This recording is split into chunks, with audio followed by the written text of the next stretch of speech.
دیر بعد کہا کہ رسول کے نام پہ کچھ دے دو. وہ لڑکی رونے لگی, مجبور تھی, کچھ دے نہیں سکتی, کیونکہ اس نے کہا کہ آلے رسول کے نام پہ کچھ دے دو. تب بھی وہ بے ساختہ گریہ کرنے لگی اس لڑکی. اس سائل نے پھر کہا کہ حسین بابا کے نام پہ کچھ کھانے کو دے دو. تو اس لڑکی سے رہا نہ گیا, اس نے اپنا کھانا اٹھا کر اس سائل کو دے دیا. وہ سائل کھانا لے کے وہاں چلا گیا. وہ اس کا باپ راستے میں ملا تو اس نے سائل سے پوچھا تو میرے گھر کی طرف سے کیوں آ رہا ہے؟ تو سائل نے سارا واقعہ بتایا. یہ لڑکی اپنے بابا کے ساتھ ہی بیٹھ کر کھانا کھاتی تھی. تو سائل نے سارا واقعہ بتایا. تو اس کا باپ لڑکی کا گھر میں آیا اور اس نے کہا کہ چلو کھانا کھاتے ہیں. تو لڑکی نے کھانا لگایا تو باپ نے کہا تو بھی کھا لے.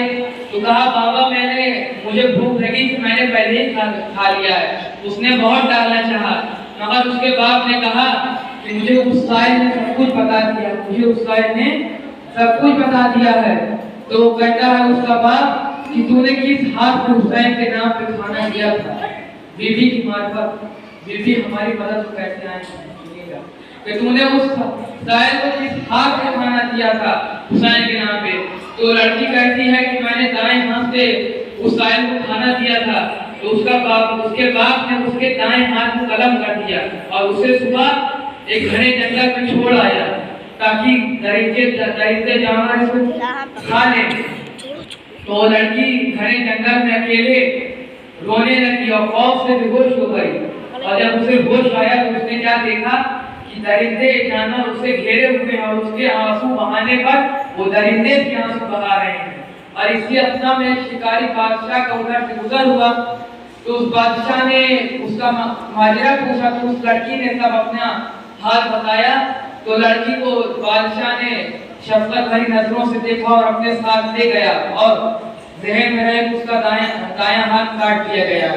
اس لڑکی کی شادی اپنے لڑکے سے کر دی. تو ایک دن اس لڑکے نے ان سے پانی مانگا تو انہوں نے جو کہ دایاں ہاتھ تو تھا نہیں, بائیں ہاتھ سے پانی دیا. تو اس لڑکے کو یہ گوارا نہیں تھا کہ اسے پانی دینے کی بھی تمیز نہیں ہے, پانی دائیں ہاتھ سے دیا جاتا ہے کہ بائیں ہاتھ سے. تو اس لڑکی کو اس نے کہا کہ تمہیں یہ بھی تمیز نہیں ہے کہ پانی دائیں ہاتھ سے دیا جاتا ہے کہ بائیں ہاتھ سے. ڈانٹنے لگا اور اس سے ناراض ہو گیا. وہ لڑکی اپنی مجبوری پہ بے ساختہ رونے لگی اور اس نے مصلی عبادت بچھا دی, نماز پڑھنا شروع کی اور اس نے سیدہ طاہرہ کا وسیلہ دے کر پروردگار عالم سے دعا کی اور گڑگڑاتے ہوئے سجدے میں چلی گئی.